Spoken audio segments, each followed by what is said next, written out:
Mais du coup, Kevin, nos spectateurs ont besoin d'une réponse. Les patinages artistiques, c'est gay ou pas? Bah oui, le patinage est gay, le patinage est fier, je suis désolé. C'est quoi un sport des gays? Est-ce que c'est les sports traditionnellement associés aux femmes? Les sports de contact où des mecs se frottent les uns aux autres comme le rugby ou la lutte? Ou bien les disciplines qui exigent une certaine sensibilité esthétique comme les patinages artistiques? À l'occasion des Jeux Olympiques d'hiver 2026, on vous amène à la patinoire, là où les limbes des athlètes tracent des lignes de spirale sur la glace, des figures qui racontent des histoires d'ambition, des beautés, des drames, des stress. Et soyons honnêtes, d'homosexualité.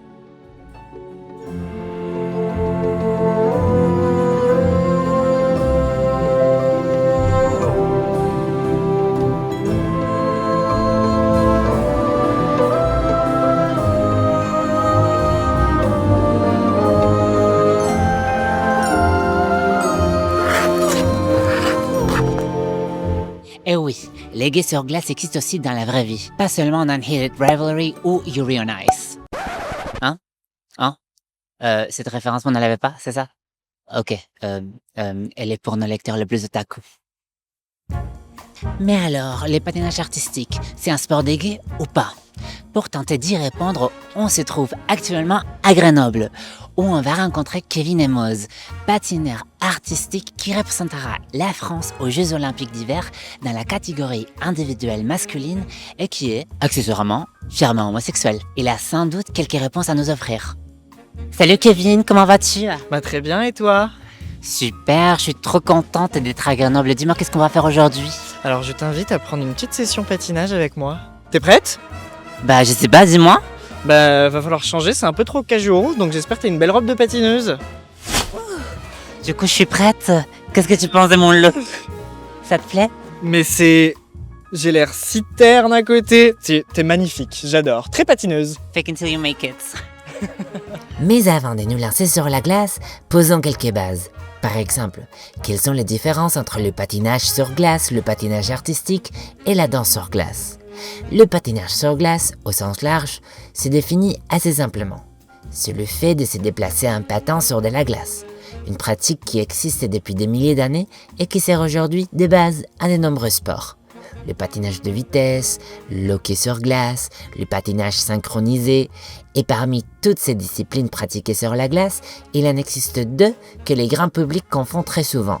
La danse sur glace et les patinages artistiques. Alors pour le grand public, déjà on va repérer le patinage artistique, il y a des sauts et en danse sur glace il n'y en a pas. Et ensuite plus spécifiquement, le patinage artistique a beaucoup d'éléments techniques comme j'ai dit avec des sauts, des pirouettes, des séquences de pas et ensuite en danse sur glace il y a beaucoup plus d'expression artistique et déjà le patinage artistique on peut le faire solo ou à deux et la danse sur glace c'est toujours à deux même s'il y a une catégorie qui commence à s'ouvrir de solo danse mais en compétition internationale il y a beaucoup d'expression, beaucoup d'artistique, moi j'adore regarder. C'est plutôt sympa. Pour donner un exemple concret, Kevin Emoz est un patineur artistique tandis que Guillaume Cizeron est un danseur sur glace. Bon, moi je te prépare pour les Jeux, je veux une championne olympique. Je suis là. Pas moins. Donc on va reprendre les bases pour être une belle patineuse. Donc, face à là, et on met bien ses petits pieds en canard, les bras à l'horizontale, et ensuite on va faire des petites poussées, tout doucement, léger, léger comme une plume. Parce que si on est trop lourd, on casse la glace et on finit avec les pingouins dans la banquise. Oh, purée, elle tourne, c'est facile. Et ensuite, on y retourne et c'est parti. Et 1, 2, 3, 4, 1, 2. Le patinage artistique commence à se développer au cours du 19e siècle, principalement au sein de l'aristocratie européenne. Et il est intégré pour la première fois au programme olympique lors des Jeux Olympiques de Londres de 1908. Alors Kevin, dis-moi, ça fait combien de temps depuis que tu fais du patinage? J'ai commencé en 2001, juste là en plus, donc ça va faire entre 23 et 25 ans que je patine, ça commence à dater, ouais. 25 ans que tu patines, mais t'as 28 ans, c'est ça? C'est ça, ouais, j'ai commencé très tôt, entre 3-4 ans, donc ouais, j'ai appris à patiner avant de marcher, je crois. Ce qui est particulièrement intéressant dans l'histoire de cette discipline, c'est l'évolution de sa perception en matière de genre. La chercheuse Mary Louise Adams, professeure à Queen's University au Canada, explique qu'à ses débuts, le patinage artistique était perçu comme une activité essentiellement masculine. Puis, au XXe siècle, il devient progressivement un sport mixte, avant d'être considéré vers la fin de la première moitié du siècle, surtout après la Seconde Guerre mondiale, comme un sport de filles. Adams explique cette évolution notamment par la popularité de certaines figures féminines emblématiques, comme Sonja Henie. Ancienne star de patinage, elle devient ensuite une véritable icône hollywoodienne, contribuant à façonner durablement l'image du patinage artistique dans l'imaginaire collectif. C'est probablement à partir de ce moment-là qu'il commence aussi à être perçu comme un sport de gay, lorsqu'il est pratiqué par des hommes. Est-ce qu'ils t'ont déjà dit quand t'étais un enfant que t'étais gay car tu faisais du patinage artistique? Ouais, j'avoue que ça, je l'ai entendu plus d'une fois. Ça a été, c'était assez dur quand j'étais petit, parce que vraiment, désolé pour les termes, mais du coup, dès tout petit, dès mon plus jeune âge, j'entendais, bah, t'es un PD. Et ça a été assez dur parce que toute mon enfance, en fait, quand j'ai grandi dans le patinage, il y avait un hétéro spirit qui s'était installé, et du coup, bah, il y avait tous ces autres garçons qui disaient bah c'est pas un sport de PD, c'est pas un sport de tapette, pour réduire du coup toutes les personnes LGBT à quelque chose de fragile et de pas puissant et qui ne peut pas performer. Et du coup ça a été très dur parce que du coup moi je suis rentré là-dedans, et pour pas dénaturer et pour pas me mettre en retrait de tout le groupe, et du coup moi aussi je l'ai dit quand j'étais tout petit parce que j'avais peur d'être à l'extérieur du groupe. Aussi quand je suis rentré en équipe de France il y a quelques années, ça a été assez dur parce qu'il y avait certaines personnes qui étaient enfin, une fille c'est une fille, un garçon c'est un garçon, et c'était assez dur parce qu'on est quand même si c'est un sport très cliché et qui est très ouvert, non, en fait, de l'intérieur, c'était assez dur de combattre ça. Donc, ouais, j'ai un peu souffert de ça, mais comme j'ai dit tout à l'heure, je me suis pas laissé abattre et je me suis battu pour mes valeurs et j'ai fait en sorte de les représenter. Une autre particularité du patinage artistique, c'est qu'il fait partie des rares disciplines olympiques où la musique est un élément fondamental. Cela amène souvent à une question récurrente. Est-ce un sport ou est-ce un art? Et nous à ça on dit stop! Inutile d'être tranché trop fermement. C'est le deux à la fois. La réponse est déjà dans les noms. Mais c'est justement à partir de cette dichotomie, de cette opposition entre sport et art, que historiquement le public classait les patineurs masculins. Un patineur perçu comme très athlétique, enchaînant des sauts impressionnants, était considéré comme un sportif et donc comme hétérosexuel. À l'inverse, s'il faisait preuve de grâce, de légèreté, des mouvements délicats et d'une forte sensibilité esthétique, il était vu comme un artiste et donc forcément gay. Et évidemment, les femmes n'échappent pas non plus à cette binarité. En France, on peut penser au cas de Soria Bonali. Longtemps critiquée pour être jugée trop masculine et pas assez féminine, notamment parce qu'elle privilégiait une approche très physique du patinage, au détriment, selon certains, de l'aspect artistique. Elle vient d'ailleurs de publier une bande dessinée qui trace son histoire. Trop hâte de la lire. Et avant de faire ton coming out, est-ce que tu avais peur que les gens pensaient que tu étais homosexuel? Est-ce que tu t'es retrouvé peut-être à performer une masculinité lors que tu faisais du patinage? Ouais, absolument. Et c'est une bonne question parce que je m'en rappelle, et en plus j'avais beaucoup de colère en moi parce que je pouvais pas m'exprimer comme la personne que j'étais.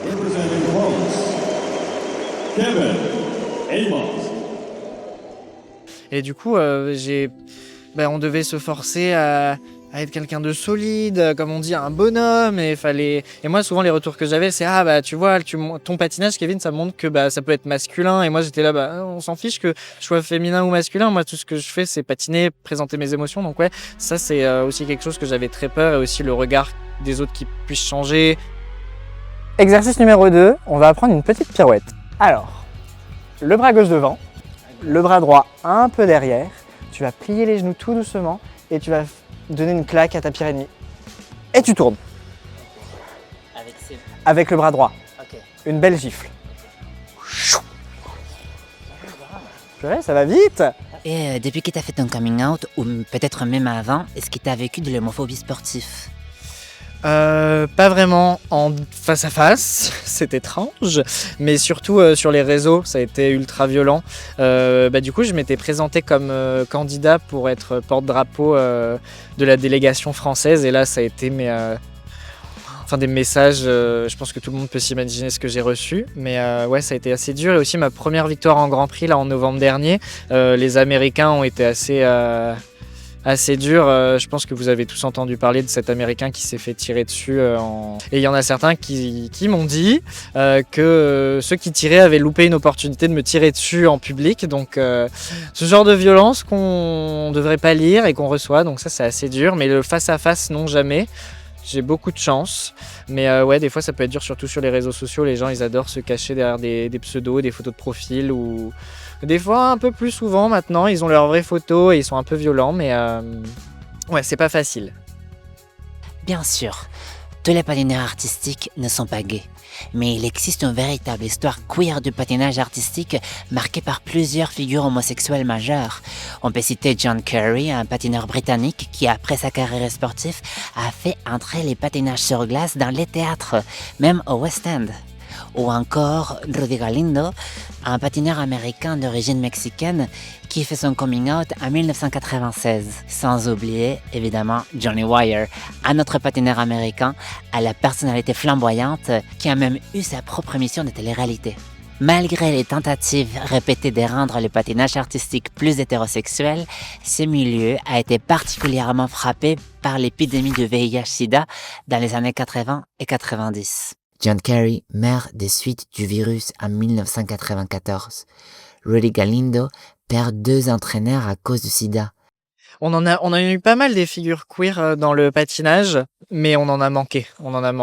Et moi, je suis tellement heureux qu'aujourd'hui, on ouvre ça, on libère la parole, parce qu'aujourd'hui, on est 2 principaux dans l'équipe de France hyper out, Guillaume et moi. Et ça, je pense qu'on bosse sur ça à fond pour aider la jeune génération à avoir des personnes sur qui s'accrocher, parce que ouais, moi quand j'étais jeune, j'en avais pas beaucoup, et le peu qu'il y avait, ils étaient pointés du doigt par tout le public, et les gens, il est trop extravagant, elle est trop comme ça, et du coup ça donne pas envie après quand tout ton entourage te dit tu faut pas ressembler à ça, c'est trop extravagant, c'est trop comme ci comme ça, du coup tu restes bloqué, et ça c'est dur. Donc on essaye aujourd'hui d'être des figures qui ont de l'impact et qui montrent qu'on peut être qui on est, qui on veut être, et on peut avancer et performer dans le sport. Et maintenant, parlons sport, parlons Jeux Olympiques. T'es à quelques jours d'aller à Milan. Qu'est-ce qui va se passer? Comment est-ce qu'on s'y prépare? Dis-moi tout. Non, ça va bien. La prépa s'est bien passée. Je suis trop content. J'ai bossé très dur, sans larmes et sueur. C'était pas facile, mais après moi, tout ce que je veux me souvenir de cette prépa, c'est tous ces souvenirs et cette bonne énergie qu'on part sur une si belle compétition aussi grande et tout, et de représenter la France. Bon allez, maintenant on va changer, on va faire un joli pivot. Tu vas mettre la pointe du pied droit, et tu vas faire une belle couronne avec tes bras pendant que tu tournes. Petit mouvement. La petite danseuse, mais c'est parfait ça. Allez, il ne faut pas regarder par terre. On regarde bien le public tout autour. Il faut capter le public. Comme au drag, tout pareil. Et attention, on tourne. Oh, mais c'est parfait! Exactement, pour ce jeu, c'est quoi ton objectif? D'être fier, de sortir de la glace et de la compétition avec beaucoup de fierté, comme à chaque fois. Tout donner et rien regretter. J'avoue que me rapprocher le plus près du podium, ça serait magnifique. La compétition, elle est très rude. Le niveau en patinage masculin est ma boule, quoi. Les mecs, c'est des aliens, quoi. Il y a tellement de bons patineurs, donc ça va être très dur. Mon objectif à moi, c'est de me rapprocher du podium. Et après, en objectif perso, si je suis dans le top 6, je serai déjà très content. Mais comme j'ai dit, tant que je prends du plaisir et que je suis fier et que je donne tout, je suis gagnant. On a appris qu'il y aura un nombre record d'athlètes LGBT dans les Jeux Olympiques. Est-ce qu'il y a de la solidarité entre vous? Est-ce que vous avez un groupe WhatsApp? J'adorerais qu'on ait un groupe WhatsApp, mais on se suit les uns les autres sur les réseaux. Et vraiment, ce que j'adore, c'est que sans dire un mot, on se sait. Et ça, c'est ce qui est beau, parce que moi, j'ai des athlètes, par exemple, la patineuse Humber Glen, l'américaine, en patinage. Elle m'a envoyé des messages toute la saison sur les réseaux sociaux pour me soutenir quand ça allait pas, quand ça allait bien, pour me féliciter. Et franchement, il y a une solidarité qui est tellement belle. Et avec Guillaume dans l'équipe de France, on sait qu'on peut être là l'un pour l'autre. Il y avait aussi Gabriella qui était là et elle est toujours présente pour moi. Et franchement, tous les athlètes LGBT, il y a vraiment une solidarité. Personne ne se tire dans les pattes. On pourrait croire dans le patinage, le drama, mais non, mais on est solidaires les uns les autres et ça c'est beau. Et même les sportifs d'autres sports et tout, c'est magnifique. Moi je suis trop content. Beaucoup de fierté. J'avance un peu sur ma jambe gauche et j'arrive sur la jambe droite.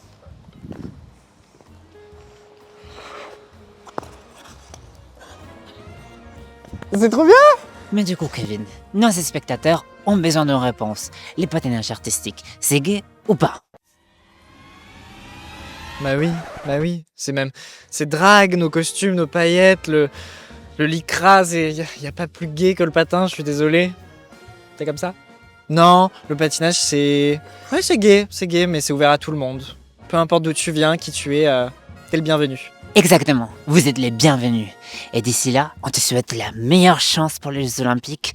Toute la communauté est hyper fière de toi. Et on a trop hâte de te voir briller. Merci. Donc, regarde, on prend de la vitesse. Et comme ça, tu as un appui.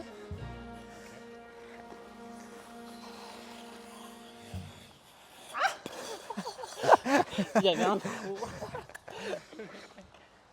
On est prêt pour l'épreuve en couple de patinage, danse sur glace. Préparez-vous. Caliste, on arrive. Mais surtout Milan et les Alpes. Double titre. On veut pas moins quand même.